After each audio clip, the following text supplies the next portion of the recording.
Hey guys, Joker the Fool here, back at it again with the 53rd episode of the Braxcast, and we are doing Villains tier list. So last week we did a tier list for the heroes, and this week we are doing the villains. So basically every major villain that's made an appearance in a Rippaverse comic book, um, as of February of 2025. I will be talking about them, giving some information on them, and of course ranking them based on my subjective opinion and how I think they fit into the broader narrative that the Rippaverse is establishing. So without further ado, we're going to start with Lilian Renashi. So of course, Lilian Renashi was introduced alongside Michael Copper in Item number 1. They had a very brief appearance in Item number 1. They had a pretty big role in Alpha Core number 1. They were the main antagonists of Alpha Core number 1, and they had a very brief appearance at the end of the Horsemen.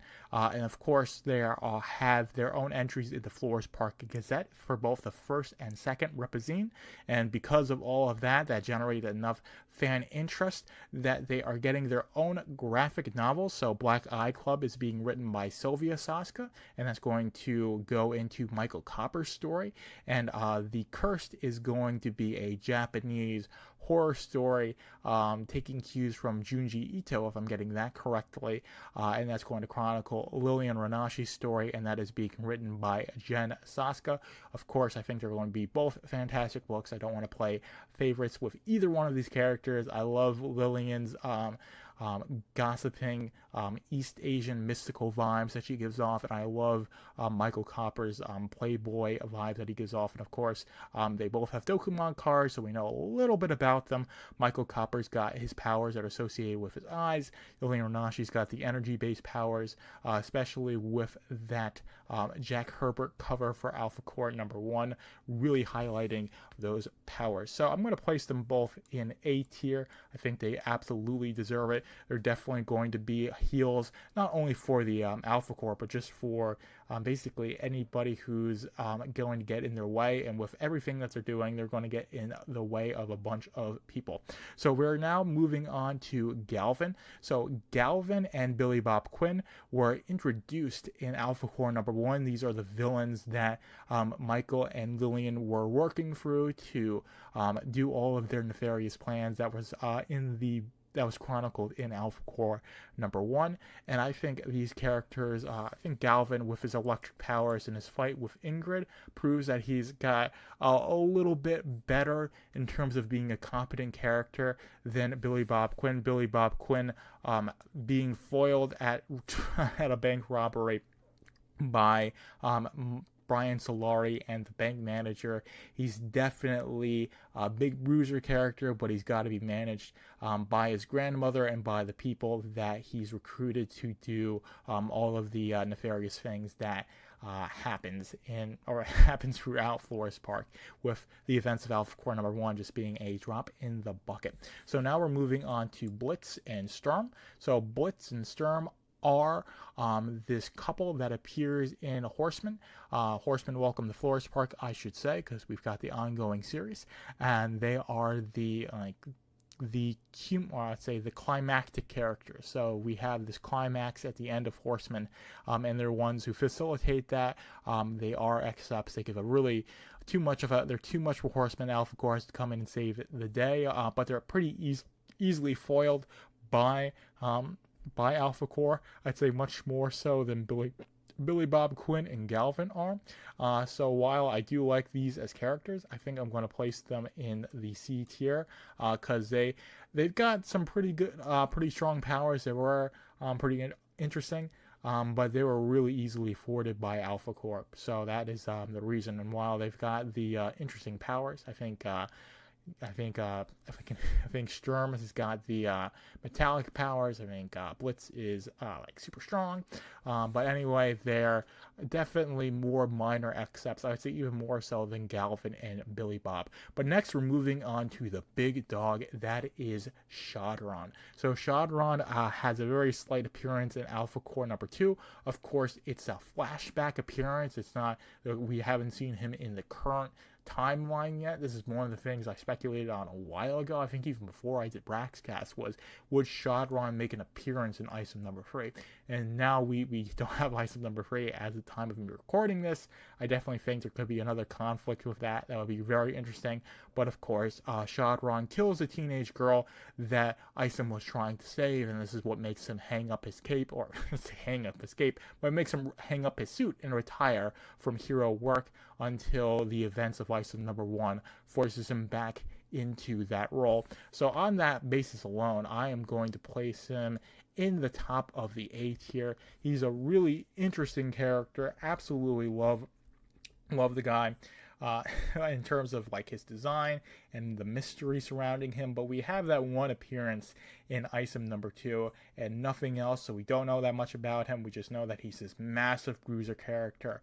Can't wait to see how he's developed in Isom and of course all of the other books, because there's nothing that precludes him from working for Darren or Michael Copper and Lillian. So we'll see how he develops going forward. But now we're moving on to Darren Fontano. Of course, Darren Fontano is introduced in Isom number 1. He has a big role in Isom number 2, and of course he's going to have a big role in Isom number 3 because his I wouldn't say abduction, but him taking Jasmine Newman, a family friend of Avery Silman, who is Isom, into his criminal organization is what prompts Altona to go to Forest Park and contact Darren to get,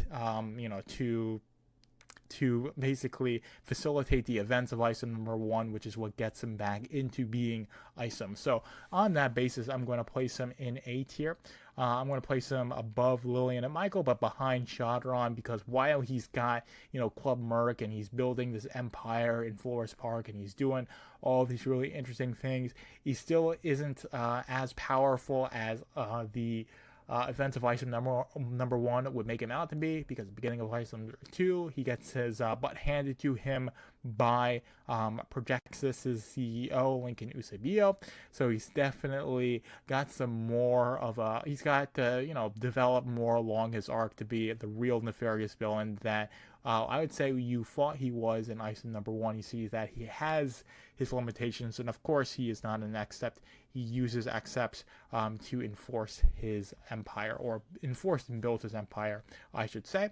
And one of those accepts is Santuan. So Santuan is this big bruiser character, not quite as big as Shodron, but definitely around that size. He had fought with Isom in the past, right? And he fought with Isom in Isom number 1. Of course, they have 2 fights in Isom number 1, and Isom wins that second fight.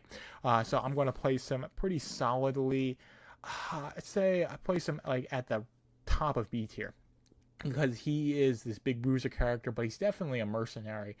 So I don't think I think he's very egotistical. He's very self-righteous. I'm not sure if self-righteous, but very egotistical, narcissistic, overestimates his own abilities, and I think that's going to be his undoing as his story develops, not only in just Isom, but throughout the established narrative of the Rippaverse. Now we're moving on to Tuna. So Tuna was one of the main antagonists in Horseman Welcome to Forest Park. Of course, this is spoilers for Horseman, but I've been going spoilers for like basically every book. He is killed by Michael Copper and Lillian Renashi at the end of Horseman Welcome to Forest Park, and on that basis alone, I'm placing him in C tier, top of the C tier. He's a good, interesting character. We absolutely loved him. Now, when I introduced Chuck Dixon, and this is a really interesting thing, is that the person who's going to replace Tuna is going to make him wish that Tuna didn't die. So that's a really interesting thing. But Tuna is a really interesting character. He's got this kingpin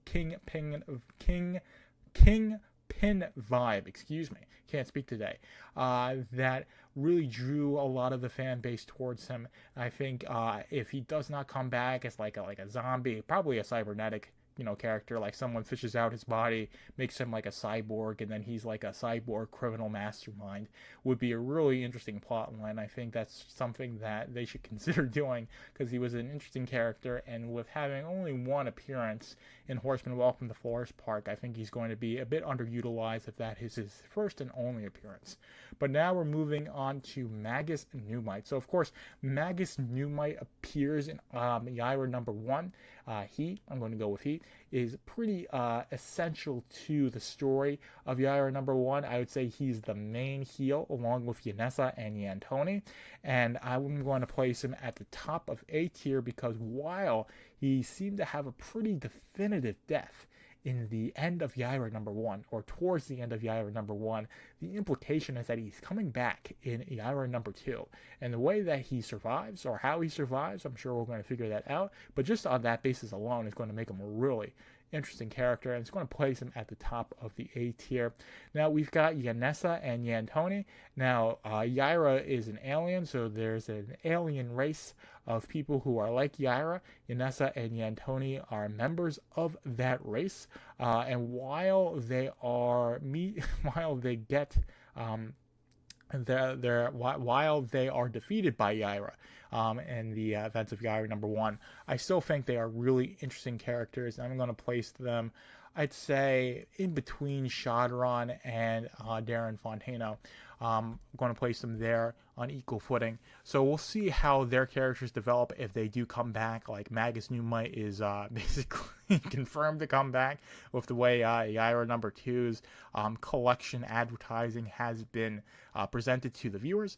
But this is my tier list for now. Of course, definitely want to probably do this sometime next year after we've gotten all of the books that were talked about in the Rippaverse, because Zeno is getting introduced in the Great War Separation. He seems like he's going to be a great character. So there's definitely a whole bunch more heroes and villains to do. But hopefully you enjoyed last week's tiers list along with this one. But I've got nothing else for you guys. Joker is out. Thank you for tuning in to the Braxcast. Be sure to like, comment, follow, and subscribe to keep up with the Rippaverse.